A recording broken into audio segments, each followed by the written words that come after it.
Here I go. Here I go. Listen, this football season has been exciting. The first 5 weeks, yes, it's been up, some downs. So a lot of downs in the first half of the season. A lot of downs in the first half of the season. That everybody know who that 1-5 start. Yeah, and that week three suddenly to 20 debacle. Yeah, but people. Yeah, but you can't really talk about that no more. You got to talk about this Broncos team. You got to be talking about like the energy that's just going around in Broncos country. Everybody in Bronco country believes. I believe everybody. Look, that Mile High Magic once again is back in Broncos country. It has to be. This season is for real, y'all. This for real. The Broncos should finally make the playoffs this year. Finally, again after 8 years.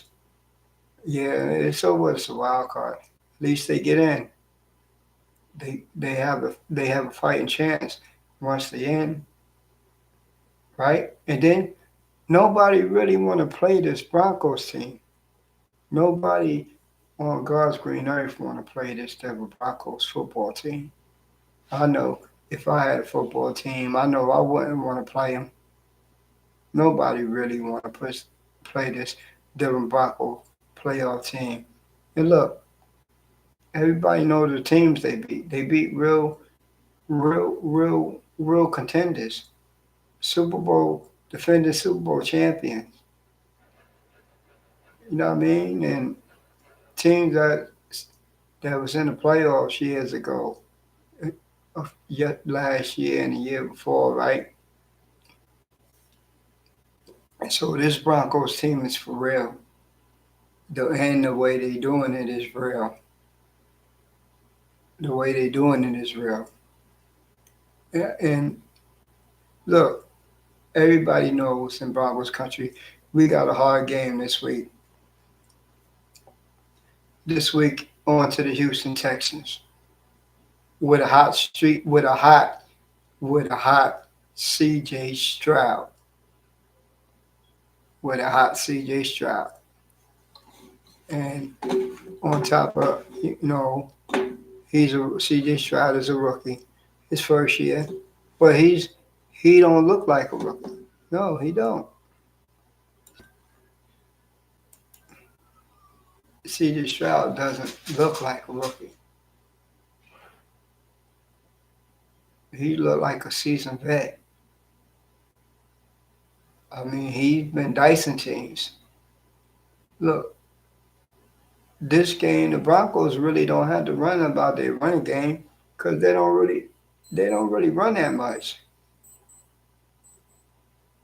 You would think, right? Coming from San Fran, their offensive coordinator was Bobby Slovic, you know, that Kyle Shanahan tree, Mike Shanahan tree slash son Kyle Shanahan tree, right? But no, they're throwing the ball. They throwing the ball at a high rate. At a high rate.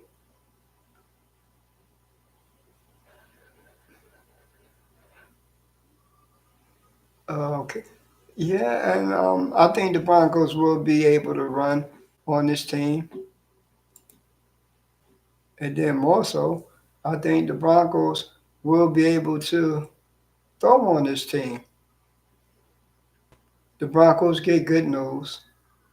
They get a playmaker back in the form of Brandon Johnson, number 89.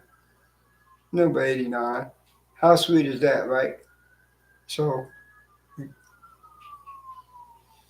they could run four wide receiver sets. Cortland Sutton, Jerry Judy, Marvin Mims, Brandon Johnson. for wide receiver sets. Greg Dosage is still on IR, but his team has a lot of hope, a lot of hope, and they believe, and that's a real thing. They believe. Texans 6-5, Denver is 6-5 for the first time in 8 years. 6-5 for the first time in 8 years. People talking about Sean Payton want to take shots at Sean Payton. Go ahead, take shots. Right. I'm glad he wasn't your head coach either. I'm I'm glad he didn't take the Houston job. I'm glad he decided to take the Denver Broncos job. And so people say why it took so long if he was the number one candidate. Well, they had to do a lot of things. They had to figure out draft capital. They had to figure out his compensation, what compensation would be.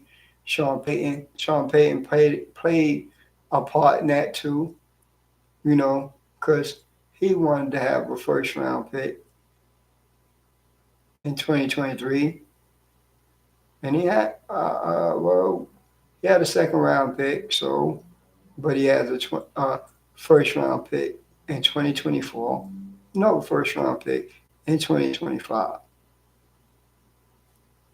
Look, the Broncos. I don't care which way they did this, but they did this. They have a proven head coach. Everybody's believing. Not only that, Russell Wilson has the team believing in him. Everybody's following him. Nobody's talking about him. Ain't none of that stuff happening. They're playing like a team, and ain't nobody playing for no so-called accolades and all this other stuff. Yeah, the announcers announce it or whatever, but the players ain't paying that no mind right now. They want to win, man. This Broncos team hasn't won anything, hasn't won nothing, nada, since 2015. All the other team, the last team to have a winning record was the 2016 team. That's the last time the Broncos had a winning record in 2016. And this is coming to the end of 2023. So I say it's probably about damn time, right? I think so too. I think it's about damn time for the Broncos to have a winner. Put together a winner. They got new ownership in place. New ownership been in place about it. This will be their first full year. No, last year was their first full year, but this is their second. You would say second year on the job, but say first full year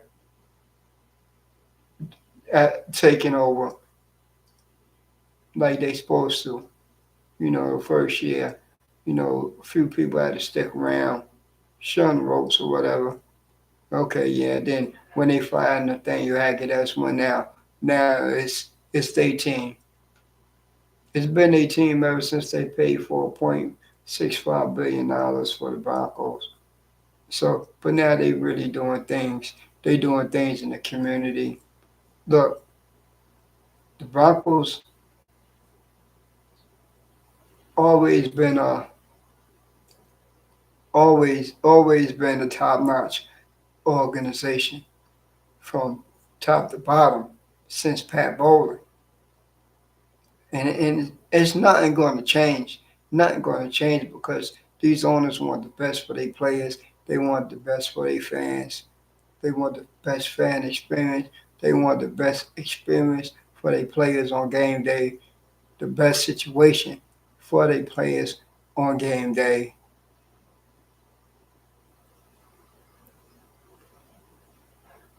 So don't you think they deserve a winning season? I think so too. And I think the Broncos just got their mind made up and say, you know what, we going all in this season. Sean Payton brought a new culture, got everybody in that culture. They playing as a team, man. You can see that they moving fast. They moving faster. They communicating. The offensive line gets better every week, and it's gotten better. They got used to each other. You know they had to learn how Russell Wilson move, everybody play because there's new pieces on that offensive line. And thumbs up, got a couple thumbs up. I say two thumbs up for Lloyd Cushenberry, man. You're doing your thing this year, man. You probably earned you another contract with the Denver Broncos. You probably read up another contract, your first re-up contract with the Denver Broncos for playing good at center. You gotta get that to Garrett Bowles, man. After you coming back from that broken leg last year, you was out all last season because of that broken leg, and look how you coming back. Look how he's coming back to play. Come on, man. These people want to play. These men want to play football. This is the way Denver football is supposed to look like, supposed to feel like, supposed to be like. Get everybody hype. Get everybody hype. Everybody's hype around the country. And if you don't live in Denver, I don't live in Denver, and I'm still. You already see, I got the D on. Yeah, I got another hat. Somebody, my best friend actually gave me this hat, and it's a little too big. It's a lot too big. I think that this is size 8. So, but I'm still rocking it no matter what. I wear it like this outside. I don't care. I'm a Bronco fan. I'm repping my team. Proud to rep my team this year. Proud to. Look, I'm proud to rep my team every year, but especially proud this year. They 6-5, and it's what 6 games left. 6 games left. 6 games left. 6 games left.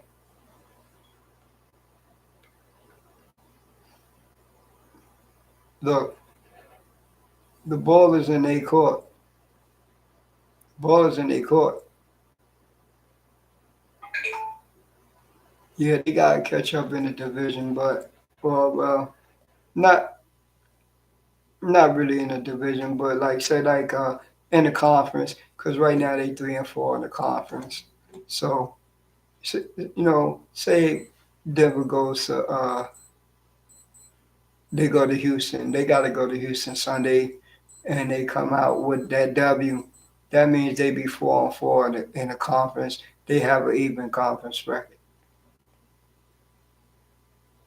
And then after that game, well, we talking about Houston. They taking a game at a time. So I gotta take it a game at a time. Can't never get ahead of myself in the podcast. Uh, Talking about the next game, because they're not. They're worried about one game, and I'm worried about this podcast. I want this podcast here to be the best podcast ever. Look, I got a long ways to go. I got a long ways to go. Got a lot of things that I'm still learning. Every day when I do this, I might not, do a live stream or do a regular video, but I'm working. I'm putting out shorts and doing something. But now I got to start really trying to kick out more videos, and I will. Just bear with me, cause I will bring that news. And look, this is going to be the best Broncos channel. There is. Mark my word. This will be the best Bronco channel ever. Mark my words.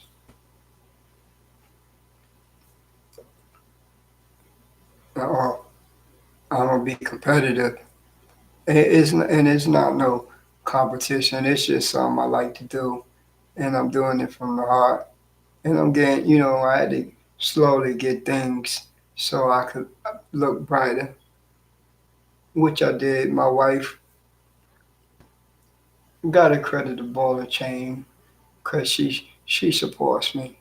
Yeah, she, she supports me in what I do. Yeah, God bless me with her. Even though she a Panther fan, God sent me an angel. She a Panther fan though. She a Panther fan,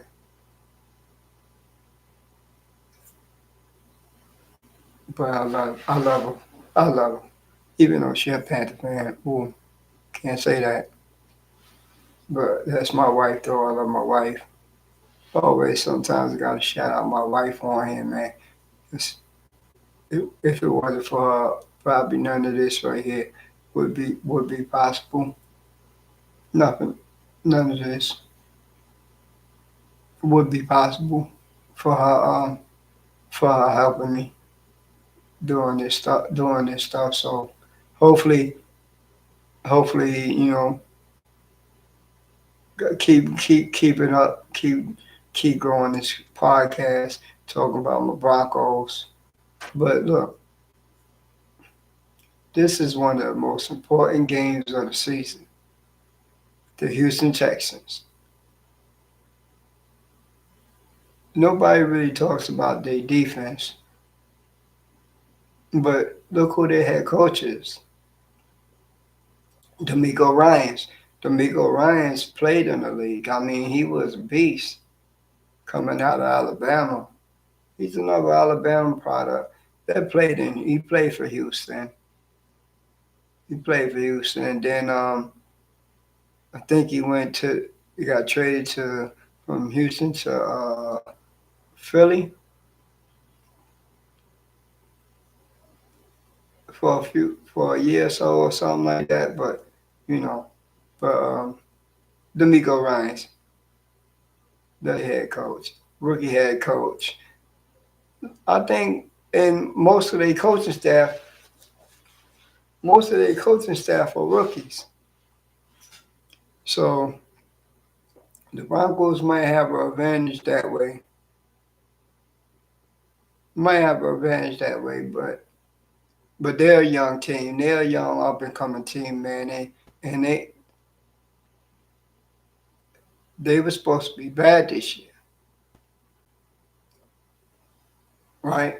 But that's just what people think because you was bad last year, you gotta be bad the next year, right?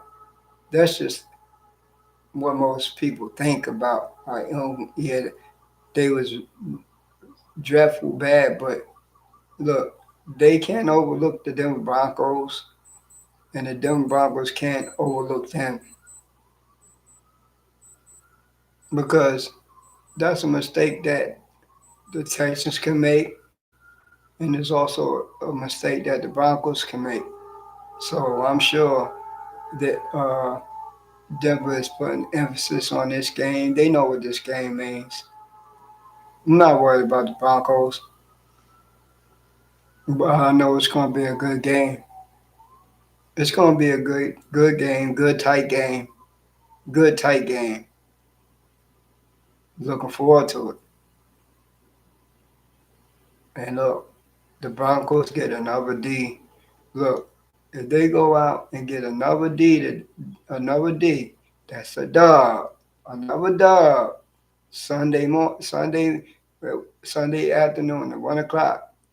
They get that's the time the game starts. The game is at 1 o'clock. But they come out with that dub at 4 o'clock. The city of Denver gonna go. The city of Denver going crazy because the city of Denver is going crazy. And look. I'll be going crazy here. I'll be going crazy here too with everybody in Broncos country. And I will bring a podcast right after the game. Right after the game. As soon as that game go off, I'll hop on here and I will go live. That's my word. And then I'll watch the rest of the football games. You know, after I handle my business. My business. After I handle my business, I will. But I'm a Bronco fan, so I gotta predict the win. I gotta predict a win. I, no, I really can't. But I'm predicting the Broncos gonna win. Score. This might have to be a. This might have to be a shootout. Who knows? Who knows how this game gonna go? But if it's a shootout, the Broncos are well equipped because now we got Brandon Johnson back, so they could go in the four wide receiver threat. Cortland Sutton's been hot. Now he has help, but Marvin Mims always been there. Marvin Mims did his thing a little bit. Caught the ball, went thrown to him last week, and everybody knows he's number one. The Broncos are number one in punt returns and kickoff returns too, with the number one special teams unit this year, y'all. That's right. What a turnaround! What a turnaround! Because the special teams has been lacking lately. Special teams has been sad. Real sad the special teams has. But the Broncos are one in special teams. Marvin Mims is the number one punt returner and number one kick returner. Look, what up, Sav? We got to give a shout out. Salute, Sav. Salute, man. Salute. Good to see you in the chat, Hood Tales, man. Good to see you here. Um, but the Broncos gonna go in and get this dub. They gonna go get this stuff. They gotta keep this train rolling. That's what my man, the Mad Fanatic, said, in the song. Gotta keep this train rolling, rolling, rolling. That's right. Gonna keep this train rolling, rolling, rolling. And Sunday night, after the Broncos get that dub, win or lose, I will bring you um, the game. I will do my post game show right after that game. I will do that. I will do that. But look, this is gonna be a hard fought game, man. That's people in Broncos country been waiting a year for. Felt years for. It's been 8 years since the Broncos been relevant. Been 8 years since the Broncos been relevant.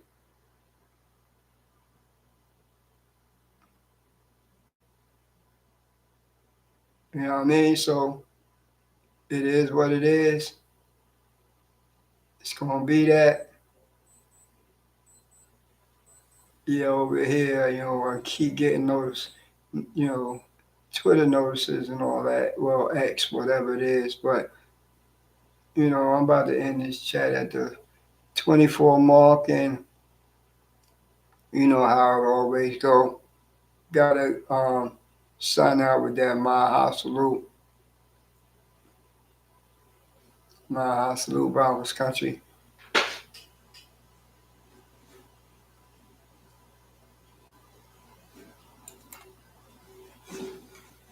Oh shit. Oh.